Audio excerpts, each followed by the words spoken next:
Plot holes. They exist in the best of films. Yes, that's right, even The Princess Diaries has some plot holes, in that Julie Andrews is actually a lizard in a few scenes. Yet, while the vast majority of movie plots could usually be solved by people just talking to each other for once, there's a ton of films in the science fiction genre which unfortunately back themselves into a corner. Basically, as soon as you make a film about science or about an asteroid being blown up by a group of oil miners, I'll get to you Armageddon in a minute, then you better make damn sure that your science is on point. Because if it's not, there's some little nerd like me that'll come along and snark loudly and point my warped, bony finger at you in jest. Terrifying, right? With this in mind, I'm Jules for Whatculture.com, and here are 5 movie plot holes that science could have solved in minutes.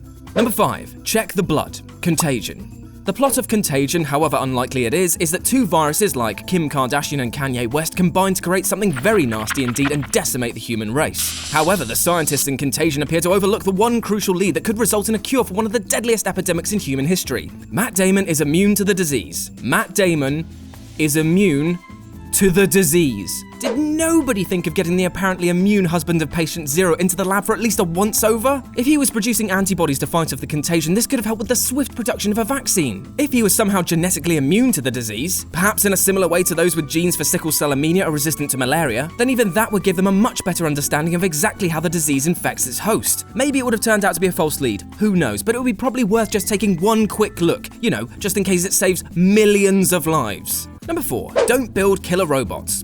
iRobot.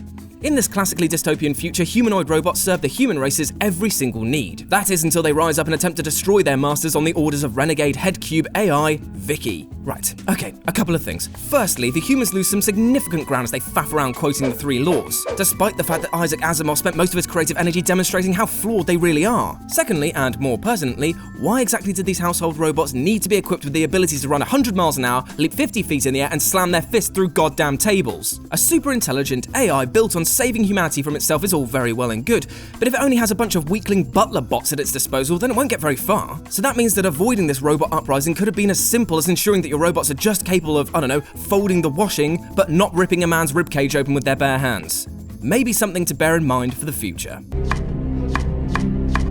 Number 3. Deflect, not destroy. Armageddon. So, an asteroid the size of Texas unexpectedly pokes its head out from behind the moon or whatever, and we're just supposed to believe that in humanity's entire history of looking up, we completely missed something that big and that close. The thing is the size of Texas. Do you know what else is the size of Texas? Ceres. And we've known about that one since the year 1801. So the excuse that the current budget only allows us to track 3% of the sky is frankly piss weak. While we're on the subject, although NASA might only be able to drum up enough cash to peer at a tiny patch of sky, there are thousands of amateur astronomers, not to mention other official asteroid survey projects out there. They say in the movie that there are only 15 telescopes in the world that could see it, but given the size and proximity of the asteroid, you'd be able to spot it with the goddamn naked eye up to 2 months before impact. But no, the movie scientists didn't quite manage the very complicated task of just looking the up. And this isn't even their biggest fault, as their destruction strategy could use some work. The nuke, which will supposedly split the asteroid in 2, would never work.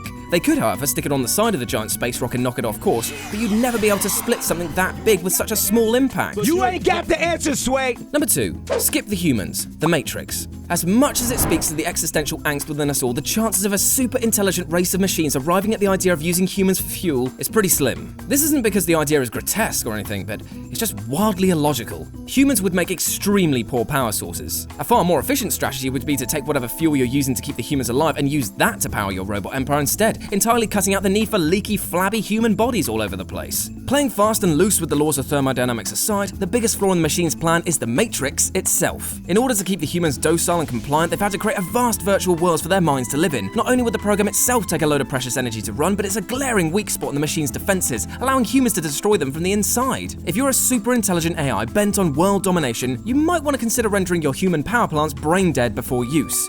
Or even better, forget the humans and use any number of the non-self-aware animals on Earth to power your robotic empire. Number 1. Ultron is harmless, or dumb. Avengers Age of Ultron. For science to solve the plot of this movie, you wouldn't really have to do much at all. Ultron's actions are motivated by the standard "I was built to protect humans, but humans are a danger to themselves" shtick, so sets out to destroy them by dropping a city on them? It turns out that, for a supercomputer, Ultron is really bad at maths. If the goal of global extinction of the human race is what you're after, you might want to get as close to recreating something like the impact that wiped out the dinosaurs. That asteroid was 10 kilometers wide and came screaming from outer space at 20 kilometers a second. The fragment of crust that Ultron threatens to drop from somewhere inside the atmosphere is no more than a kilometer across. I mean, yeah, the impact would probably obliterate the town, but only with about the same power as the atomic bomb that hit Hiroshima. Pretty impressive, but not exactly world-ending. Therefore, the Avengers were probably best focusing their energies on evacuating the tiny spit of land and just letting him get on with it. And that's our list. Got any more times movies forgot to science, bitch? Well, drop us a comment in the section below.